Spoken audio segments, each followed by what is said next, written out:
Hello there. Welcome to another episode of Conan AI. For this story, we have Conan facing off against the antagonist from Hyperion Cantos. So, if you're familiar with that series, you might be interested. And if you're not familiar with that series, might be interesting anyways. Hopefully, it won't be too confusing. So, without any further delay, let's begin this story here. Conan versus the Shrike. Conan versus the Shrike, a tale of bloody doom in the far future. The wind howled across the rust-red sands of this cursed world, and Conan, Cimmerian-born, squinted against the alien sun that cast its baleful light upon his broad, scarred shoulders. He had fought men, beasts, and demons of shadow in 100 lands, but never had he faced such an abomination as this. This thing of steel and malice lurking in the ruins of a dead empire. The Shrike stood motionless atop a shattered pillar, its spiked carapace glinting like polished obsidian. It was no living beast, nor was it a man ensnared by sorcery, but a machine-wrought nightmare, its countless spines thirsty for the blood of mortals. Four-bladed arms unfurled like a steel vulture stretching its wings, and Conan felt a chill, not of fear, but of primal recognition. Here was death given form, standing in defiance of the natural order. The barbarian spat into the dust, tightening his grip on the alien-forged blade he had torn from the hands of a fallen warlord. No broadsword of Aquilonia, nor tulwar of the East, but a weapon of light and searing fire, some mad artificer's devilry. He did not trust such sorcery, but Conan was no fool. His every muscle coiled as he advanced, his lion-like stride measured, his blue eyes burning with the will to conquer. With no warning, the Shrike moved. Not ran, moved, like a whisper of steel through the void. One moment it was above, the next it was before him, talons slashing in a blur of impossible speed. Conan threw himself aside with a curse, rolling through the dust as the air screamed with the thing's killing stroke. A lesser man would have been split like a ripe melon, but Conan was no lesser man. He came to his feet, lips drawn back in a wolf's grin. He lunged, striking with all the might of a man who had crushed kings beneath his heel. His sword of fire slashed across the creature's exoskeletal hide, leaving a trail of molten metal in its wake. But the Shrike did not falter. It turned its burning eyes upon him, its claws blurring faster than sight. Conan barely brought his blade up in time. The force of the blow sent him reeling, his arms numbed. His feet skidded through the dust, but he did not fall. A war cry erupted from his throat, the battle shout of his people, a howl that had sent legions fleeing before his wrath. Then it was upon him again.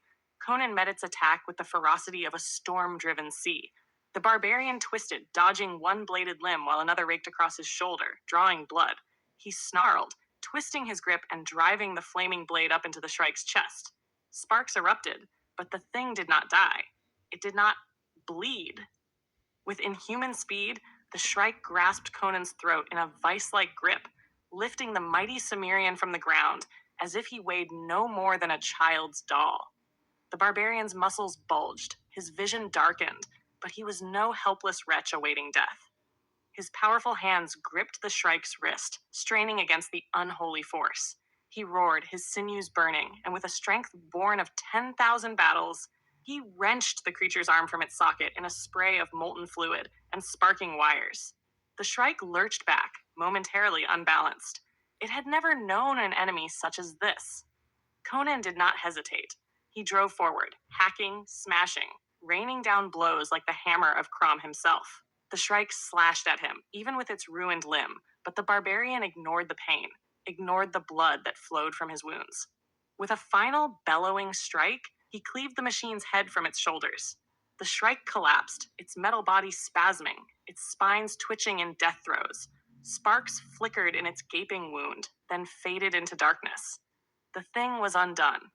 Conan staggered back, breathing heavily, the taste of blood and victory thick upon his tongue. He looked down at the ruined horror before him and spat. "Aye, whatever hell spawned you, tell it Conan of Cimmeria sent you back." With that, he turned his back on the corpse of the metal fiend and strode away into the red-stained wasteland, seeking the next battle. The next challenge, the next legend to carve into the bones of the universe. Well, that was a lot of fun.